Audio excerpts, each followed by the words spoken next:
En la mesa de esta noche, de alguna manera, yo estoy cerrando un círculo emocional que arranca en la infancia. Hoy tenemos en la mesa a una sobreviviente de los campos de concentración, Anna Vinokur, y a Gerardo Staski, autor de un film documental que registra la presencia de los hombres y mujeres que sobrevivieron el Holocausto y hoy viven en el Uruguay. Cierro el círculo porque en los días de mi infancia uno de los recuerdos más nítidos en la casa de inquilinato donde vivía era la llegada del cartero. El cartero traía las noticias de los padres de mi padre, de los padres de mi madre, de los hermanos, de los sobrinos, de los tíos. La carta era un acontecimiento tal que el viejo la recibía, la guardaba y esperaba hasta el domingo para leerla, a la hora del puchero de gallina. Después dejó de pasar el cartero, entonces comenzaron a leerse los domingos las cartas viejas. Las cartas que esperaba mi padre no llegaron nunca, y de alguna manera el testimonio de los sobrevivientes es el testimonio de las cartas que se tenían que haber escrito entonces para contar toda esa peripecia. Digamos que de esa historia el olvido no existe, y tal vez este verso de Mario Benedetti establezca los términos exactos de lo que es esta historia. Hay quienes imaginan el olvido como un depósito desierto, una cosecha de la nada, y sin embargo el olvido está lleno de memoria. Gerardo, tú hiciste un film, cuéntanos de él. Bueno, buenas noches. Sí, creo que pues Gerardo es profesor de la ORT, que de alguna manera profesor de la Universidad ORT, que es la que ha producido y a producir este film, el documental. Y bueno, este es un trabajo de 2 años, más de 2 años, de todo un equipo que involucró muchísima gente, por supuesto. Y bueno, y resalto que a propósito de los versos que acaba de leer también este documental está lleno de memoria, ¿no? Y algunos olvidos también, porque donde hay memoria hay olvido, olvidos involuntarios, lapsus. El título del film es A pesar de Treblinka. A pesar de Treblinka, la intención del a pesar de es precisamente destacar, resaltar la vida después de Treblinka. Es decir, obviamente el film se presenta de hecho con una voz en off de una persona que ya no está, esposa de uno de los sobrevivientes, y esa voz en off un poco establece el tema central de la película, que precisamente podremos llegar a estar del otro lado, es decir, podremos ser una familia normal. Esta persona, estos sobrevivientes caminaban por la calle. Estás hablando de la mujer de Jill. La mujer de Jill Reichman. Que es uno de los 7 sobrevivientes que quedan del alzamiento de Treblinka. En todo el mundo. En todo el mundo. 1 millón de personas. Que es de alguna manera el hilo conductor de este programa, aunque no esté presente, va a estar presente en las proyecciones. Pero Ana, que es autora de un libro de testimonio emocionante que se llama Sin título. Sin título, tuvo un encuentro y logró despistar en Auschwitz, creo que fue, Cierto. al doctor Mengele. Sí, lo vi muchas veces. ¿Cómo fue Cierto. la historia del vestido? Bueno, cuando llegamos a Auschwitz, lógicamente que no nos podíamos imaginar lo que vimos allí. En este momento tuve suerte de estar con mi madre, ya que me separaron de mi padre y de mi hermano, porque en todos los campos se separaron, los hombres aparte y mujeres aparte. Y cierto día, voy a contar una anécdota, cierto día nos llevaron a un bloque, uno de esos baracones, y me senté sobre unos bultos. Y empecé a tironear y sentí que es algo como un pullover. Y no se podía usar absolutamente nada debajo del uniforme. Pero como hacía tanto frío, yo me puse ese pullover. Y después le dije a mi madre, mamá, mira, no se me nota nada. Yo me puse ese pullover y lo voy a usar. Y mi madre se asustó muchísimo porque me decía, no vale la pena arriesgar la vida por un pullover. Yo dije, mamá, este no es un pullover, es mi piel. No se me nota porque está escotado, porque está cortito, y no hablamos más de eso. Al día siguiente estuvimos en el apel. Apel significaba conteo, siempre de a 5, en todos los campos, de a 5. Porque ellos, cuando digo ellos, me refiero a los nazis, contaban 5, 10, 15, de esa manera era fácil para ellos. Yo con el pullover, tranquila, apareció el doctor Mengele con un batón blanco. No parecía un ogro, parecía un médico, ¿verdad? Pero después supimos muchas cosas terribles lo que hacía este hombre, este sujeto. Y él siempre andaba acompañado lógicamente, con soldados nazis. Y de pronto vi que una chica usaba alrededor de su cuello, se ve que ella le quedaba muy largo el uniforme, y con un trapito del mismo vestido se lo sacó y se lo puso alrededor de su pescuezo. Este señor vio, se dio cuenta y dijo, tú desobedeciste nuestras órdenes. La sacó. No sé nada lo que pasó con la chica porque no volvió más. No puedo decir absolutamente nada porque no lo vi, pero no volvió. Y aquí estoy yo con un pullover bajo mi uniforme. El doctor Mengele pasó cerca mío. No voy a decir que no tenía temor, sí, tenía mucho miedo, pero de pronto pensé, no debo de demostrar temor, porque él va a ver que hay algo que no está bien acá. ¿Por qué la chica tiembla? ¿Por qué tiene tanto temor? Entonces yo pensé, si yo no tengo nada debajo, yo misma como si fuera el otro yo me hablaba a mí, ¿no? No tenés nada debajo de tu uniforme. Y lo miré directamente en los ojos, como si tal cosa, y después usé ese pullover durante todo el tiempo, y eran varios meses, nadie sabía nada. Yo, lógicamente, no nos llevaron a los baños tampoco, solamente la primera vez cuando llegamos de los guetos, después no. Y una cosa muy curiosa, que nos tiraron un líquido todos los días, desde la cabeza así, por todo el cuerpo, era como un desinfectante. Entonces yo pregunté, ¿a qué pasa eso? ¿Por qué nos hacen eso? Luego supe de que esto es contra las enfermedades, contra los insectos. Y como el doctor Mengele con su gente circulaba por Auschwitz, pienso, y pensábamos todos en ese momento... La preocupación no era por ustedes, no, sino... por ellos, para que no estalle una epidemia, ¿verdad? Pero porque uno te ve ahora con tanta frescura, con tantas ganas, que piensa que en aquellos días debías de ser muy niña, porque hoy contás todo esto con tanta intensidad, pero con una gracia de muchacha, bueno, que es lo que le da a este tema tan tremendo, la frescura que trae tu palabra. Nos vamos a proyectar un fragmento de tu film. ¿Qué fragmento? Dinos algo sobre él antes de proyectarlo. Bueno, es básicamente donde se empieza a desarrollar la historia, como te decía recién, está esa pequeña introducción que de algún modo establece el tema, a pesar de el hecho de que más allá del exterminio, de algún modo, por más paradójico que sea, hay vida, es decir, la gente sigue viviendo más allá del exterminio de los familiares, de los seres queridos. Y bueno, y luego de esa pequeña introducción y de alguna referencia interesante sobre la infancia, se empieza a desarrollar esta historia, que es ya cuando la situación se empieza a que toca los campos de concentración, que toca Que toca una serie de errores, de horrores, perdón. El campo de Treblinka, que es necesario donde está tocarlos, Chile y pero dice que una además- palabra tremenda, una historia tremenda, y después terminamos en el Parque Rodó.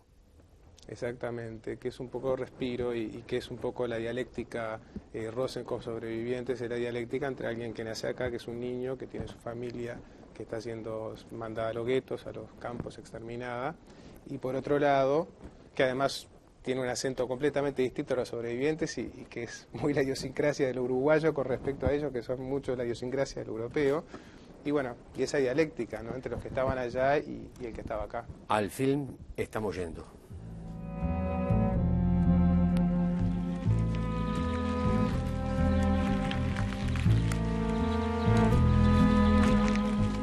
Je terug ze daar groen en mooi zo. En dat kan er even juren.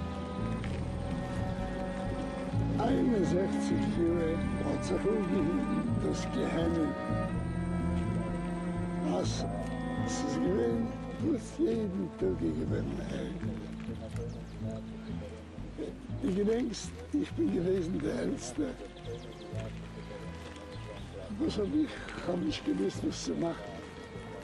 Aber um zu klären, es ist ein Moment, wo es mir braucht, sich zu teilen. Und ich der Mann nach den Momenten, das ist mit 61 Jahren sehen, die wenn ich auf die gesagt, man nicht, die müsst da wegfuhren, sind ein Stück an andere Bereiche. Und lassen wir hoffen, dass man sich das Leben wieder zu treffen.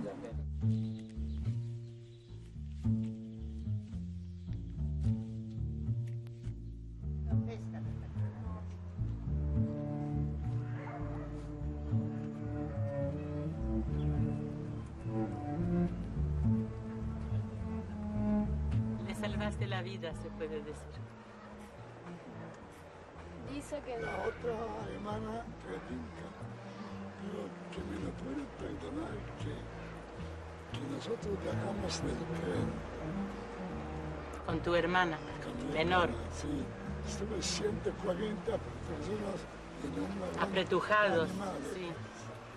En un momento me dijo que tiene un poco hambre y teníamos tan poco comida. Y ella, pobre, decidió, dice, No tengo más hambre, sí, para no comió. hacerte mala Y sangre. a la cámara de gas con hambre.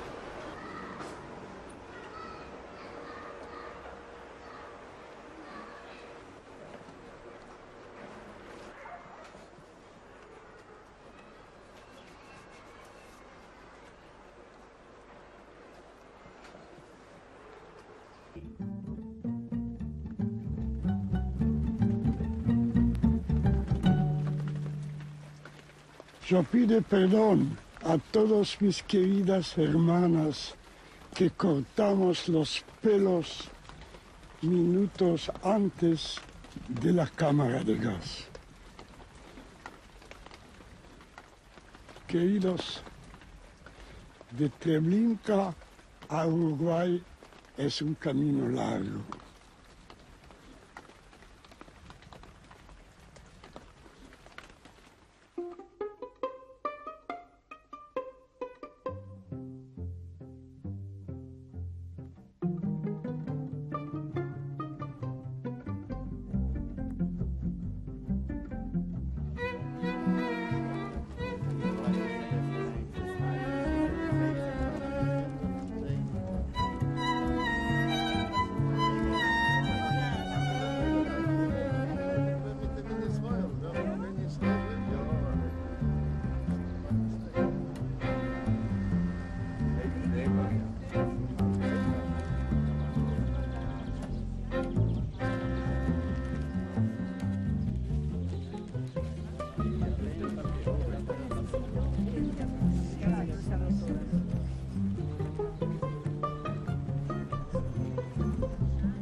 Cuando estas palmeras eran más chicas, y yo era un niño y vivía en una casa de inquilinato próximo a este parque, y lo recuerdo como los días más lindos de mi vida, porque en aquellos días estábamos todos en casa, y en Belzec, en Varsovia, en Lublin, estaban también todos.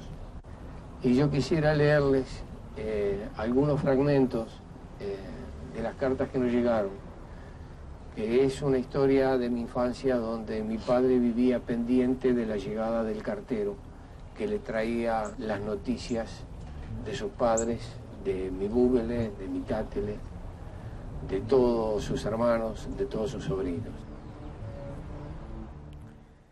Tenemos que cerrar este bloque. Quería hacerlo con un fragmento de Primo Levi. Cuando yo me entero que Primo Levi sale de Auschwitz, el mismo día que sale el padre de Ana Frank, me produce una emoción muy grande porque ese mismo día sale la única sobreviviente de mi familia, la hermana de mi padre. Y Primo Levi deja entre muchos escritos, él que fue un partisano, los primeros días los primeros días de la ida al campo de concentración, a Auschwitz precisamente, y lo cuenta así desde Italia. Y así es como Levi cuenta desde su campo de concentración en Italia cómo fue recibida la noticia de la llegada del tren. Y llegó la noche, y fue una noche tal que se sabía que los ojos humanos no habrían podido contemplarla y sobrevivir. Todos se dieron cuenta de ello, ninguno de los guardianes, ni los italianos, ni los alemanes, tuvieron el ánimo de venir a ver lo que hacen los hombres cuando saben que tienen que morir. Cada uno se despidió de la vida del modo que le era más propio. Unos rezaron, otros bebieron desmesuradamente. Pero las madres velaron para preparar con amoroso cuidado la comida para el viaje y lavaron a los niños e hicieron el equipaje, y al amanecer las alambradas espinosas estaban llenas de ropa interior infantil puesta a secar. Y no olvidaron los pañales, los juguetes, las almohadas, ni de ninguna de las 100 pequeñas cosas que conocen tan bien y de las que los niños siempre tienen necesidad. ¿No haríais igual vosotras? Si fuesen a mataros mañana con vuestro hijo, ¿no les daríais de comer hoy?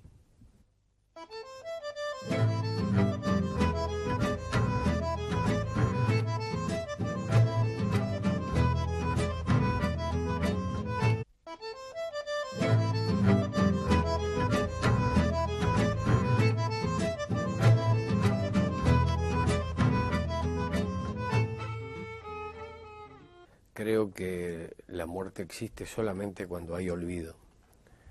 Y esto también lo sabían los SS alemanes en los campos de concentración, como lo registra un sobreviviente de Dachau. La muerte se ve agravada por el olvido, y los cimientos de la humanidad, la fe en la continuidad humana, están en peligro. El horror final es que no quedara nadie. Un superviviente de Dachau me dijo lo siguiente: la SS se complacía en decirnos que no teníamos ninguna oportunidad de salir con vida, un punto que acentuaban con un deleite particular, insistiendo en que después de la guerra el resto del mundo no creería lo que había sucedido. Habría rumores, especulaciones, pero ninguna evidencia decisiva, y la gente llegaría a la conclusión de que el mal a esa escala simplemente no era posible. Tú lograste en determinado momento, así como con serenidad lograste pasar la selección del doctor Mengele, pudiste salvarte de los golpes de una capó con una canción. Cierto. Voy a contar un poquito. Realmente que es inolvidable, todo es inolvidable, pero yo no podía creer nunca que yo podía lograr tener, como se dice, un poco de gracia frente a una capo tremenda, en polaco blokowa. Pero me gustaría... ¿En qué campo era? Campo de Stutthof, by Danzig, cerca de Gdańsk, cerca de la frontera con Alemania. En Polonia, sí.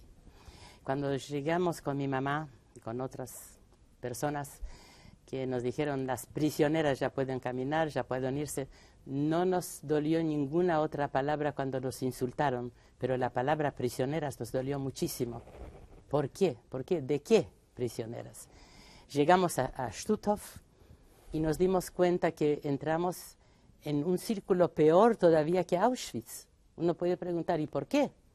Porque en Auschwitz, en el bloque donde estuve yo con mi mamá, no habíamos visto insectos, como comenté anteriormente. Y cuando llegamos a Stutthof nos encontramos con algo tremendo. Las mujeres estaban atestadas de piojos, de chinches, de diferentes insectos. Y pronto apareció una Blokova, una capo, y nos dijo que nos tenemos que comportar bien, y si nos vamos a comportar bien como ella quiere, no vamos a pasar tan mal. Y nos llevaron a un bloque. No había cuchetas allí, había muchísima gente de Hungría, de Checoslovaquia, de toda Europa. Y ella dijo que si no nos vamos a callar, ella nos va a castigar con algo que ni nos podemos imaginar. Pero era tan difícil callarse, porque una estaba acostada sobre la otra. Por ejemplo, yo tenía varias cabezas sobre mis piernas y yo estaba acostada sobre otras personas. Y era muy difícil, como dije, de estar tranquilo. Ella apareció con una manguera y nos mojó a todos. Dijo, ¿vieron? Yo les dije que si no se callan, van a sufrir todos los días ese castigo con el agua. De pronto ella nos dijo, si alguien sabe cantar, les voy a tirar un trozo de pan. Ella caminaba alrededor del bloque, no adentro del bloque porque nos tenía asco, porque estábamos todos atestadas. Cuando yo le dije, quería decir eso, cuando yo le dije a una mujer, te caminan los insectos por la cara, y ella me dijo, ¿de qué insectos me hablas? Ah, de los insectos, ya te vas a acostumbrar. Eso era tremendo, eso es lo que sufríamos muchísimo. Aparecieron lógicamente las epidemias. Lamentablemente mi mamá también muere en ese campo de tifus, yo también estaba muy enferma. Pero vuelvo a lo que dijo la Blokova, esa la capo, si alguien sabe cantar algo. Entonces una mujer húngara se levantó y cantó una canción muy linda y ella le tiró un trozo de pan. Se ve que un asesino, en ese caso una asesina, tiene debilidad por algo. Ella tenía debilidad por la música. Y entonces una chica que estaba al lado mío me dijo, Ana, a ti siempre te eligieron como solista en el coro, en la escuela, ¿por qué no le cantas también? Así te van a tirar también un trozo de pan. Y yo pensé, ¿qué puedo perder? Y canté una canción, Maruszka, una canción polaca que no tenía nada que ver con guerras, solamente era una canción de amor, una canción de un gitano que le habla, que le canta y toca el violín a una gitana, a su muchacha que estaba bailando con otros que no eran de la raza de ellos, de gitanos, y él le pide, por favor, Maruszka, volvé a mí, yo siempre te voy a aceptar de cualquier manera porque te quiero mucho. Y esa canción, la capo, se paró en la puerta y pregunta, ¿quién cantó esa canción? Y yo tenía miedo, pensé que capaz que no tenía que cantar en polaco. Pero a ella le gustó mucho esa canción porque ella era polaca alemana. Y dice que se levante la chica, la mujer o la presa, no sé cómo ella se expresó en ese momento, que cantó Maruszka, porque me gustó mucho. Yo conozco esa canción, que me la cante de vuelta. Yo me levanté y le canté de vuelta Maruszka. Es y increíble. ella me tiró un trozo de pan. Eso es una historia impresionante. Es una canción cómo ayuda a sobrevivir, cómo Chil, que es de alguna manera el único sobreviviente de Treblinka que hay en el Uruguay y que participó además en el alzamiento de Treblinka. ¿Qué nos cuentas de Chil? Que además yo tuve oportunidad en los últimos 2 años y pico de de conocerlo bien. Ana lo conoce muy bien desde hace muchos años. Digamos Tú que lo es el conociste. que aparece en el primer bloque, en el film, donde está en el monumento de Treblinka y que dice que de Treblinka al Uruguay Es un hay camino un largo Ahí está. camino. Y es además, porque todo lo demás creo que es conocido, ¿no? El hecho de que la historia de él tiene ribetes heroicos por lo que significó el levantamiento y lo que significó un levantamiento en una circunstancia de este tipo, sobre todo en Treblinka, que era un campo de exterminio, ni siquiera de concentración. Pero digo, a mí me interesaría más de pronto comentar sobre el lado humano, es decir, porque es una persona, tú misma, cuando cantás Marushka Sí. en el Parque Rodó, él te da un beso, es decir, tiene una calidez que es muy, te diría que es extraña, en un hombre que ha pasado o quizás que a propósito de eso, pero digo, tiene una calidez muy grande, que además la expresa permanentemente con sus hermanos, con los demás ¿Te acordás sobrevivientes. en el Parque Rodó, en la filmación, yo tuve una peripecia con él que para mí es inolvidable y que tiene cierta cosa de humanidad. Yo había detectado un sitio donde se podía, digamos, ir al baño, porque no había ninguno habilitado en el Parque Rodó durante la filmación. Era detrás de unas rejas que alguien abría y ahí había un muro. Cuando terminamos una parte de la filmación, Chil tiene necesidad de hacerlo y tú me pides que, como yo ya sé dónde es y no sabías exactamente de qué se trataba, que lo acompañara. Y allí hicimos un trayecto esquivando las raíces de los eucaliptos, subiendo cuidadosamente los escalones para ir hasta ese lugar, pero tanto a la ida como a la vuelta, Chil, con voz muy baja y muy natural y muy corriente, me fue contando los momentos más duros que había vivido en Treblinka. A la ida me cuenta que el primer impacto tremendo que recibe es cuando lo mandan a clasificar ropa y en el montón de ropa que revuelve encuentra el vestido de la hermana que ya había pasado a las cámaras. Llegamos al sitio, se abren las rejas, estamos en una especie de muro de los lamentos, y en el retorno me cuenta la otra parte de la historia. Dice que tal vez el momento más tremendo, que él lo menciona junto al monumento a Treblinka, es cuando en el corredor una mujer se sienta, ya llegaban desnudas las mujeres, él le corta el pelo y ella le pide por favor que se demore porque detrás viene la hija y quieren entrar juntas. Y ahora vamos a proyectar una parte del film donde es la historia de una niña en un campo de concentración.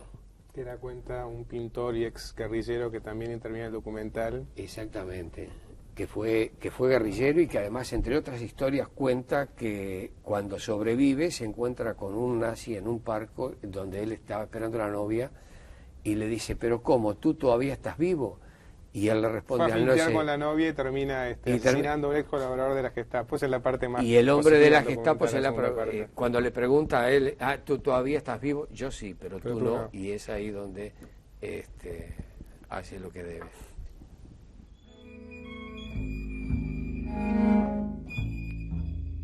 הרכבת הגיעה, כבר אנשים לא היו, בעצם כאן, על יד הצריף הזה, עמדה בחורה עם נעליים אדומות, עם חוסטה, מטפחת שהחזיקה ממש בשיניים, עם חתיכת גדולה לחם, כך, ועמדה והסתכלה, ורואים שזה היה בחורה לא כל כך נורמלית.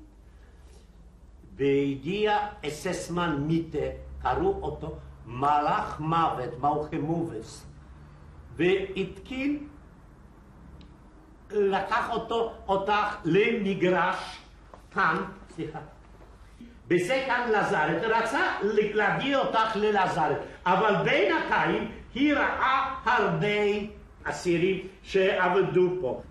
וכמו שבשוק בעיירה קטנה, ככה התחשבה על זה, וכולם הסתכלו, ופתאום היא הוציאה גם כן במזוודה משקפיים ילדים, והתחילה להסתכל עלינו עם פחד שראינו את הפחד אצלה, והסתובבה, וכולם הפסיקו לעבוד. תסתכלו על הבחורה מוורשה, ואתה יודע, היה שקט, הפרלמייטרים לא דיברו, לא, זה נורמלי, זה צעקו, ארבע, בח, שנל, כאן היה שקט. ואססמן פיתה התחיל לתת לה כיוון, ככה, בקלות, לכיוון לזרת.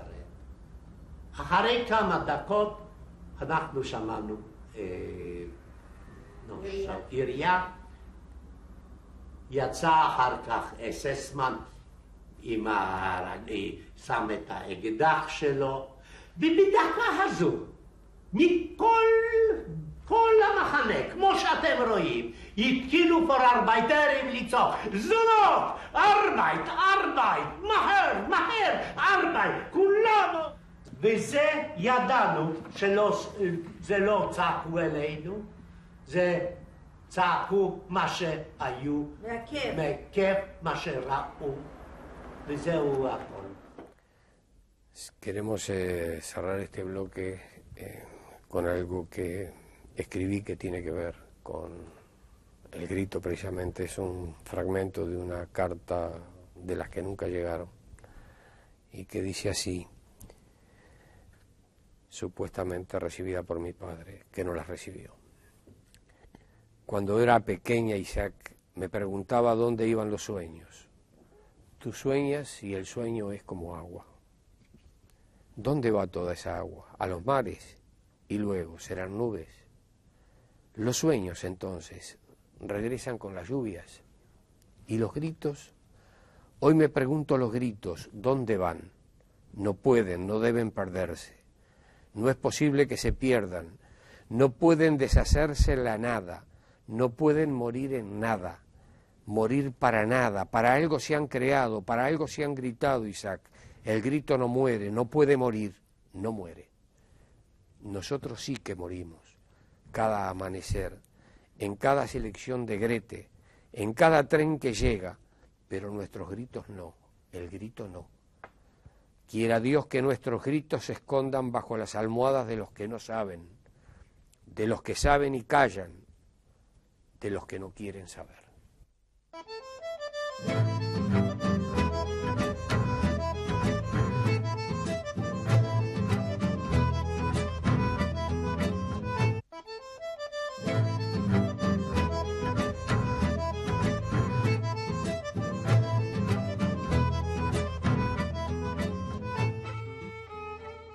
Hay un formidable escritor judío que utiliza un seudónimo en sus novelas, entre ellas incluye El violinista sobre el tejado, Sholem Aleichem, que quiere decir la paz, que es una forma de saludo, la paz sea contigo, y la respuesta del saludo al Sholem Aleichem es el Aleichem Sholem, que contigo sea la paz. Digamos que hoy, como están las cosas en el mundo, como están las cosas en Medio Oriente, de alguna manera anhelamos que esa salutación se pueda producir a través de una frontera. Y quería volver a Treblinka porque fue un campo de exterminio. Auschwitz fue un campo de trabajo y de exterminio, pero Treblinka en el apogeo eran ejecutados, eran asesinados 15.000 por día. Por lo menos. Y tú decías que en total en Treblinka fueron sacrificados 1 millón de seres alrededor humanos. del 1 millón de personas entre julio del 42 y agosto del 43. Y el alzamiento se produce en el 42. En el 43, el En 2 el de agosto 40, del 43. el 2 de agosto del Después 43. de muchos intentos, finalmente logran alzarse.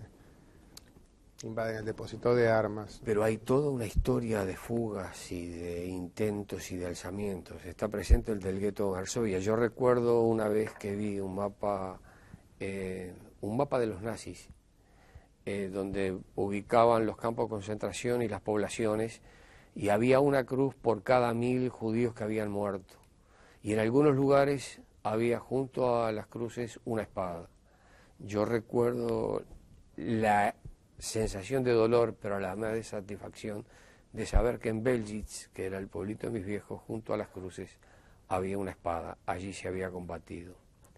Hay algo que en realidad se ignora mucho y que el señor Seufer lo cuenta, y que me parece fundamental porque uno no lo escucha mucho, que es el hecho de que aún en las cámaras de gas había resistencia. Quiere decir, la resistencia era permanente durante toda la guerra.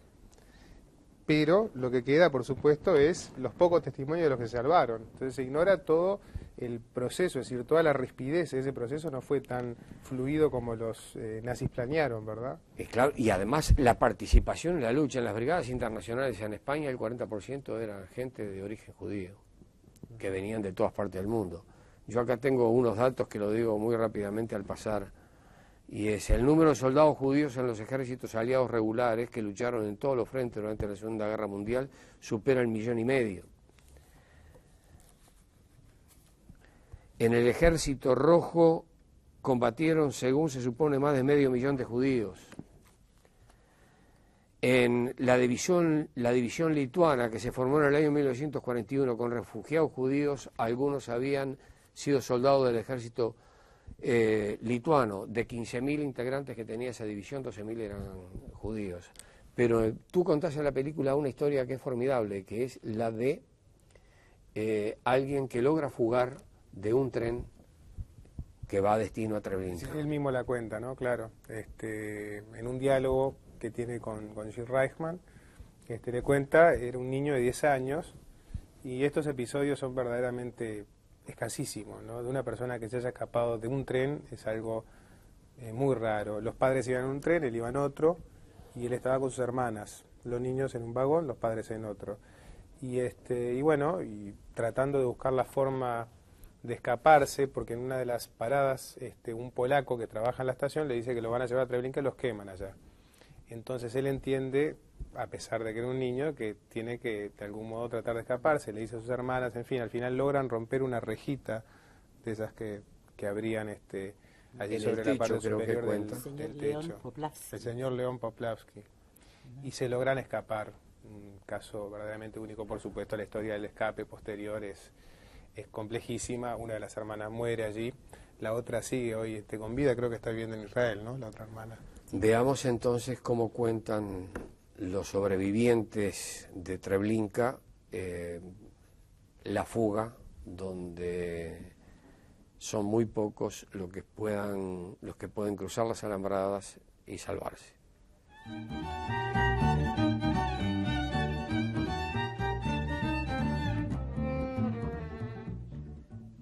וכנראה שהיה קשר עם מחנה השני, והם הודיעו שנשאר להם עוד איזה בור אחד. ואם ירוקנו וינקו את הבור הזה וישרפו את הגוויות, אז יחסלו את כל הצוות שעובד בטרבלינקה.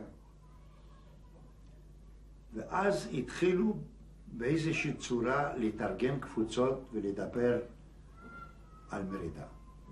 כי להפסיד אין מה להפסיד, בלכו בכל יחסלו אותנו.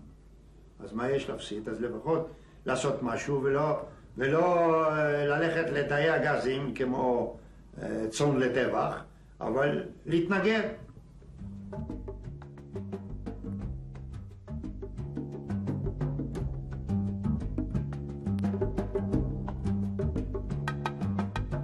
תאריך 2 לאוגוסט, בשעה 4, תהיה אות ירייה או זריקת רימון, אני כבר לא זוכר בדיוק, זה התחלת המרד.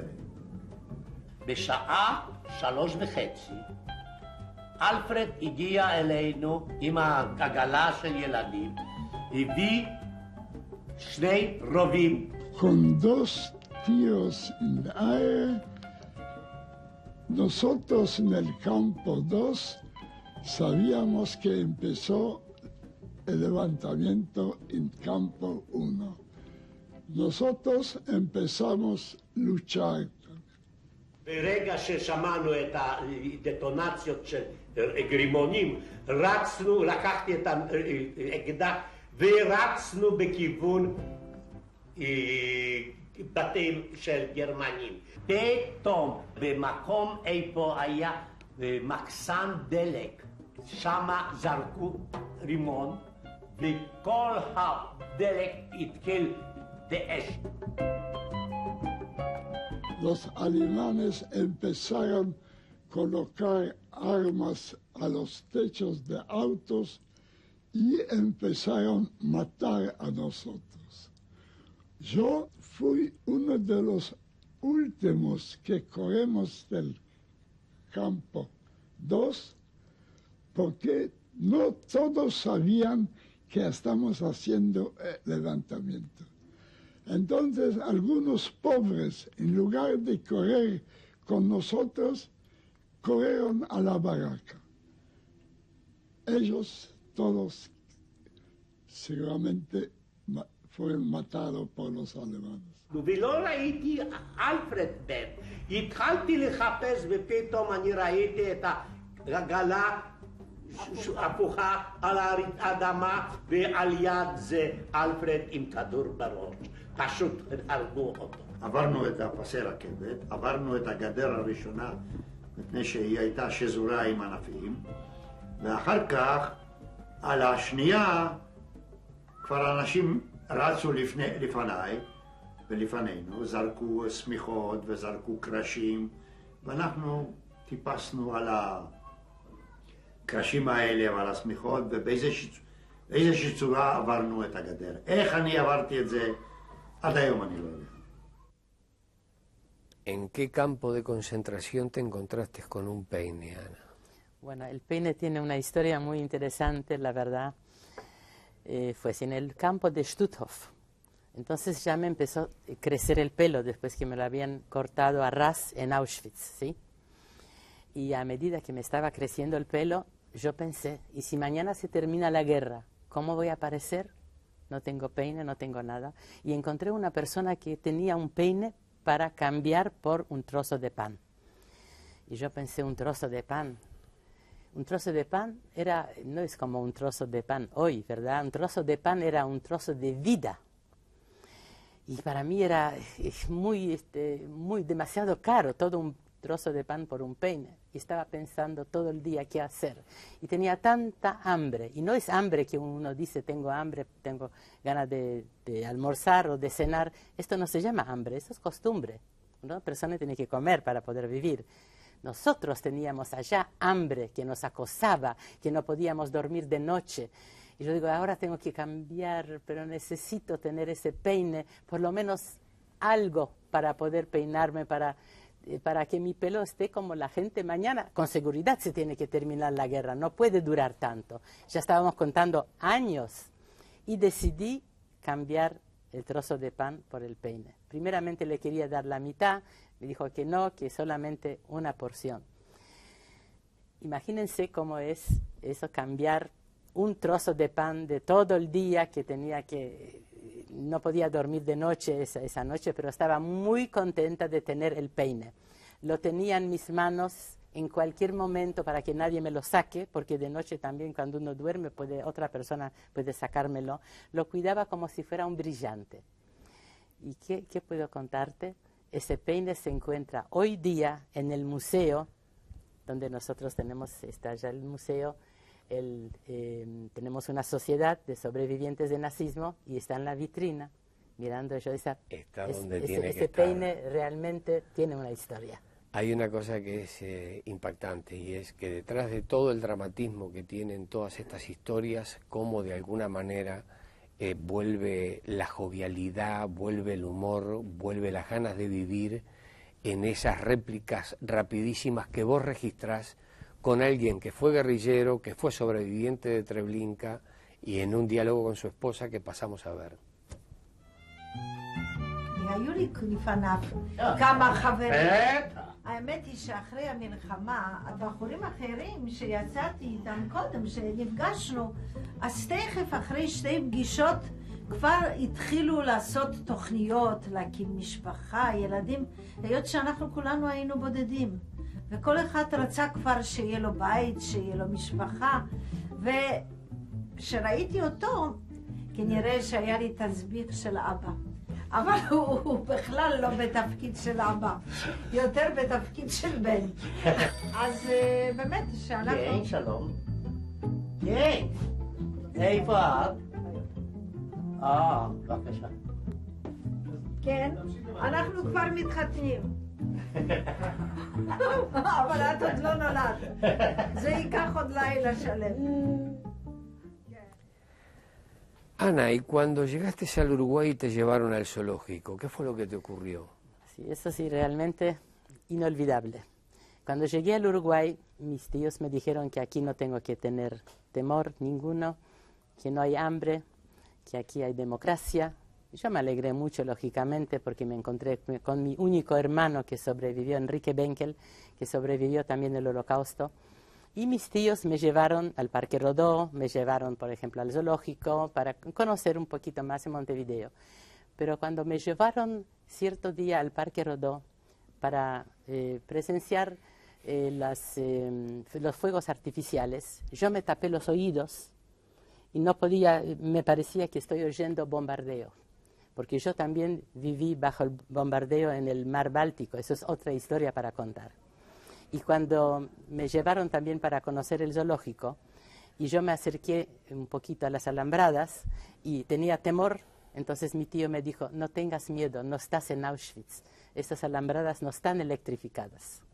Eso sí. Fue algo que yo arrastraba, como se dice, el complejo era tan grande que era muy difícil de borrarlo tan rápido. Gracias a Dios hoy en día ya superé todo esto.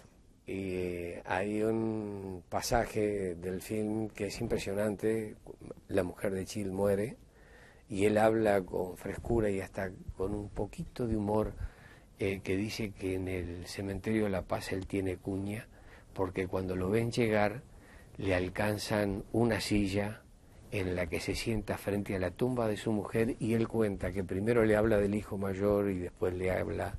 Lo vimos en el cementerio, específicamente. ¿Qué te ha dejado toda esta experiencia de filmación? Toda esta experiencia de registro de sobrevivientes del Holocausto en el Uruguay. Yo creo que estas cosas se van digiriendo, ¿no? Es decir, la película está recién terminada, el proyecto continúa, hay muchos testimonios que por razones de edición, narrativas o a veces hasta por cuestiones técnicas no pudieron salir dentro de la película, pero que van a ser utilizados en distintos programas que se van a implementar por la universidad a partir de este proyecto.